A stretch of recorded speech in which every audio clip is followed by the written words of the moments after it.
සුබ දවසක් යාළුවනේ. ඉතින් මම අද අරගෙන ආවේ ගොඩාක් ලස්සන බ්ලැක් බ්‍රවුන් සීඩ් ප්ලාන්ට් එකක් කොහොමද කට් කරන්න කියලා බලන්න. මම කලිමුත් කට් කරන වීඩියෝ දාලා තියෙනවා.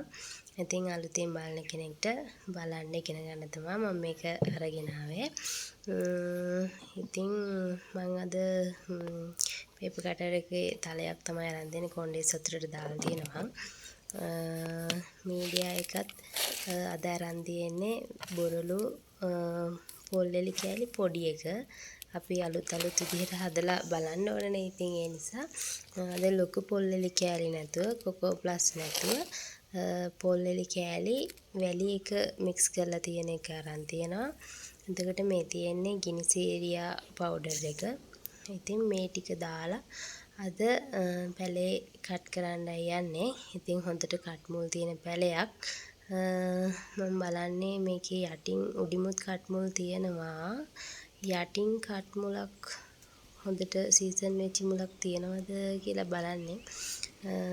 තිබුණා. ඉතින් මෙන්න මේ විදිහට ඇල අතට උඩ පරිස්සමින් කට් කරගත්තා. මේ උඩ කොටස කොන්ඩිස් ටිකක් දාලා යට කොටසටත් කොන්ඩිස් ටිකක් දාන්න.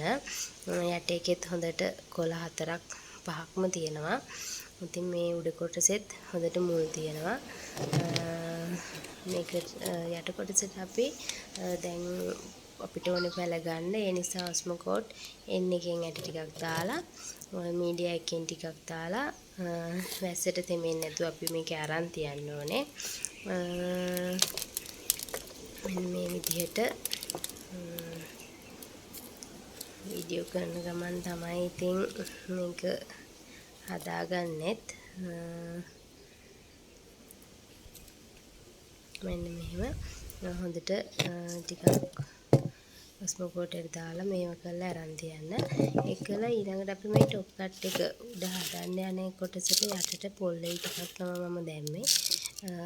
පොල්ලෙල් ටිකක් දාලා සෙන්ටිමීටර 14 පොට් එකක් තමයි ගත්තේ. දාලා මෙන්න මේ විදිහට හදන්න ඕනේ. ඉතින් මම පොඩක් කට් කර වීඩියෝ එක යන්නේ.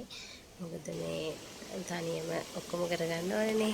ඒ නිසා ඉතින් අපි හදලා ඉවරට මෙන්න මේ විදිහට හොඳට මාධ්‍ය තෙමෙන්න පෝච්චියෙන් ගලාගෙන යන විදිහට කොන්ඩිස් වතුර දාන්න ඕනේ. දාලා මෙන්න මේ විදිහට හොඳින් පෙඟෙන්න දාන්න. ඉතින් අපි බලමු මේක කොච්චර කාලෙකින් පැල දානවද මොකද වෙන්නේ කියලා. ඔයාලට මම වීඩියෝ එකකින් දාන්නම්. මාව සබ්ස්ක්‍රයිබ් කරලා තියාගන්න. මෙන්න මේ විදිහට වතුර යටින් යන විදිහට හොඳට ලිහිල් මාධ්‍යයක් තියෙන්න ඕනේ. දැන් අපි බලමුකෝ කොහොමද මේකේ පැල දාන්නේ මේක සීසන් වෙන්නේ කියලා.